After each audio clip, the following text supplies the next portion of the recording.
The Pale Blue Eye, a suspenseful thriller starring Christian Bale. In this suspenseful and thrilling drama, once the first mystery grips your mind, you'll find it impossible to look away. With relentless twists and turns, you won't know the true culprit until the very last second. Without further ado, let's dive into the main feature of The Pale Blue Eye, starring the acclaimed actor Christian Bale as the enigmatic detective. Set in 1830 at the United States Military Academy at West Point, a shocking and grisly murder unfolds. A student is found hanging from a tree in a bizarre manner, with his heart mysteriously missing from his body. The appearance of this murder sends the entire academy into a state of panic and suspicion. To quell the rising fear and uncertainty, Captain Hitchcock, the commanding officer at the time, enlists the help of Detective August Lando to crack the case. Initially skeptical due to personal tragedies, his wife's recent passing and his daughter's departure, Landor surprisingly accepts the challenge. As the scene shifts, by now Landor has also arrived at the forensic lab. Upon examination, he discovers multiple ligature marks on the victim's neck, indicating a struggle before death. Furthermore, there is a significant contusion on the back of the victim's head,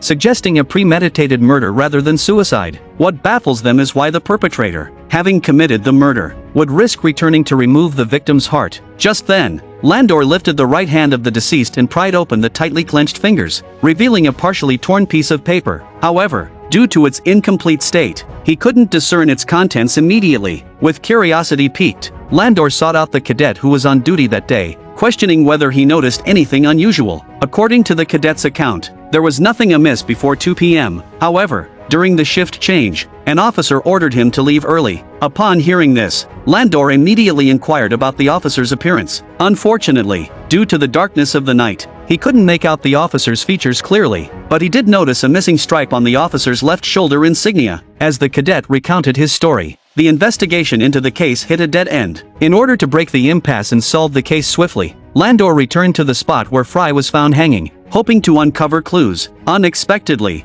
a cadet named Allan Poe approached him, suggesting that he might have some leads. Poe hinted that the person Landor was looking for is a poet. Intrigued yet puzzled by this revelation, Landor was about to inquire further when Poe abruptly left. After concluding his day's investigation, Landor decided to unwind at the local tavern. While conversing with the tavern owner, he noticed Allan Poe's presence. With suspicions brewing, Landor approached Poe and questioned him about his earlier cryptic remarks. Poe suggested investigating Fry's roommate, hinting at a past friendship gone sour due to undisclosed reasons. This revelation struck a chord with Landor, sparking a realization. The following day, Landor sought out Fry's former friend, Hentoon, for questioning. Surprisingly, Hentoon claimed that he severed ties with Fry due to his association with troublemakers, which could hinder his academic pursuits. However, when Landor inquired about the identities of these individuals, Hentoon conveniently professed forgetfulness, despite recognizing it as an excuse. Landor refrained from pressing further, as he already had a plan in mind. Concluding his investigation,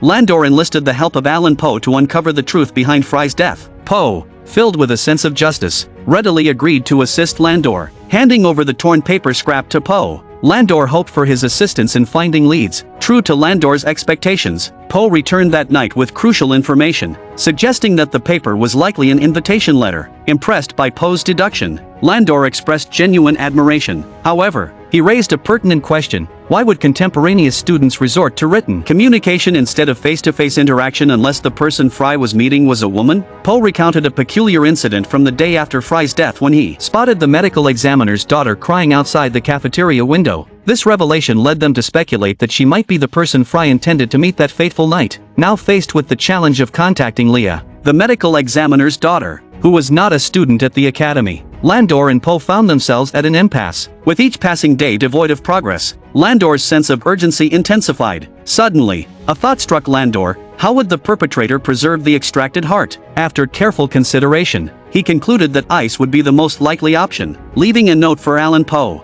Landor instructed him to meet at the icehouse upon finding the message. As the scene shifted, Landor discovered a crucial clue within the icehouse: a peculiar circular pattern on the floor resembling a ritualistic sacrifice of some religious significance. Meanwhile, Allan Poe arrived after receiving the message, and Landor shared his findings. After a thorough discussion, they realized this could be the key to solving the case. Upon leaving the icehouse, Landor and Allan Poe sought out a mysterious occult professor on campus. Upon examining Landor's sketch, the professor identified it as a trap spell for achieving immortality. detailed in a tome called the Book of Demons. Armed with this knowledge, Landor tasked Allan Poe with infiltrating the student body to identify individuals associated with the occult. Soon, Poe discovered that the medical examiner's son, Marquis, showed a keen interest in religion, raising suspicions about the examiner's family involvement in the case. However, approaching them discreetly remained a challenge for Landor and Poe. Shortly after, the school held a grand funeral for Fry. Following the service, Fry's mother intercepted Landor, presenting him with Fry's diary,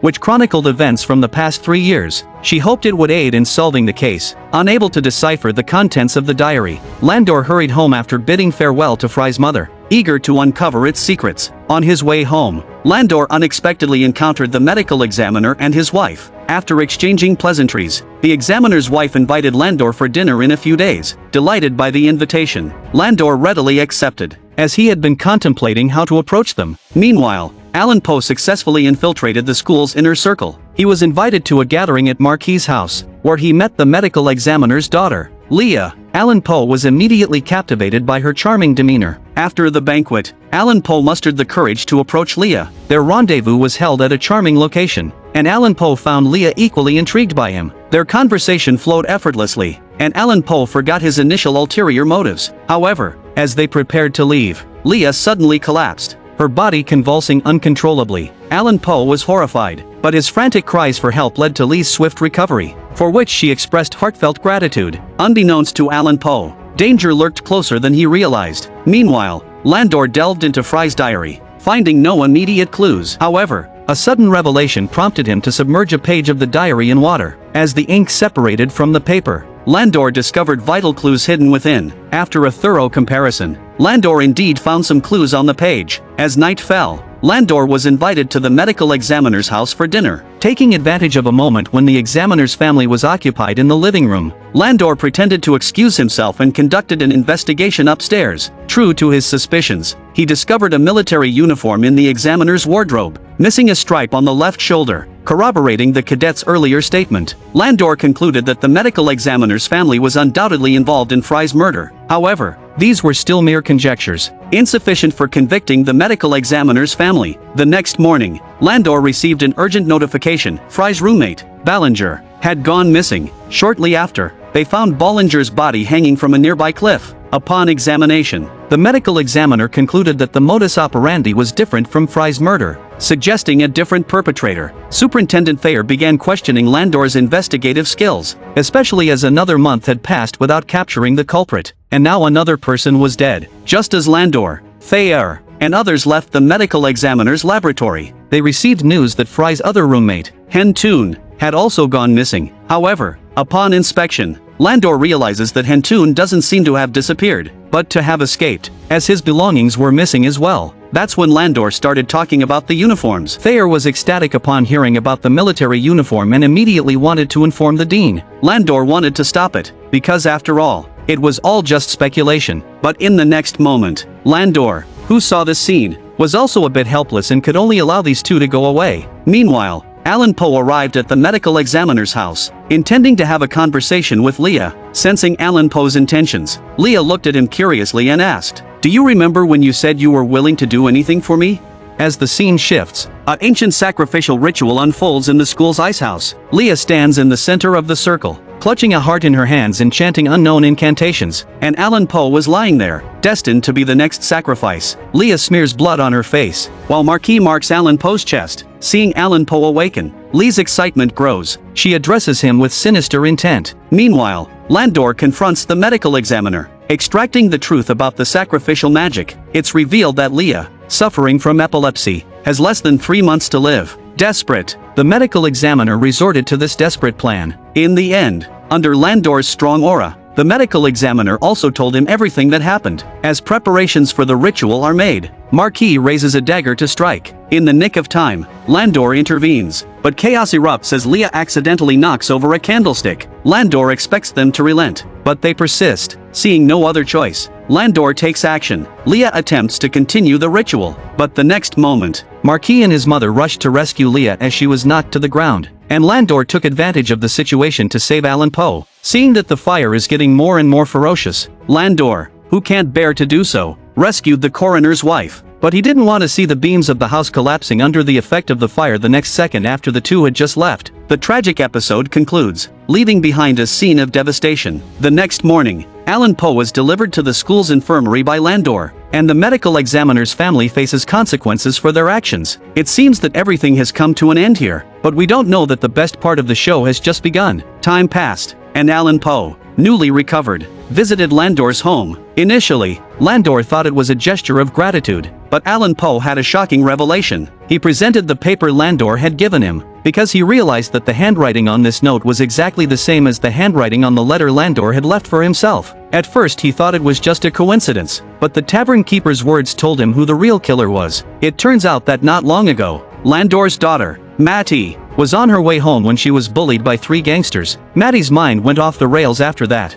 and it wasn't long before she couldn't take the torture anymore and chose to jump off a cliff to end her life. And after that, there were murders in the school, so Allan Poe had to suspect that Landor was responsible. Landor, no longer hiding anything, confessed that he was the real murderer. Landor said that since his daughter committed suicide, he wanted to end his life as well, but the thought of the 3 gangsters still on the loose was too much for Landor to bear. So he uses the pendant Marty brought back to find Fry, a cadet at West Point, and then figures out a way to coax Fry out of West Point. He wanted to find out who the remaining 2 were, but Fry wouldn't comply, so he had no choice but to hang him under a tree. Believing his vengeance futile, Landor was surprised when Captain Hitchcock visited the next day, leading Landor to accept the Academy's invitation. During the investigation, Landor discovered the medical examiner's family stole Fry's heart. Lando learns from Fry's diary that Hantoon and Ballinger were the other assailants, so he manipulates the circumstances to get rid of Ballinger and hang his body where Marty jumped off a cliff. Choosing not to kill Hantoon, Landor believed living in perpetual fear was the ultimate punishment. After confessing, Landor felt a sense of relief. He entrusted Allan Poe with the evidence, signaling he could be reported at any time.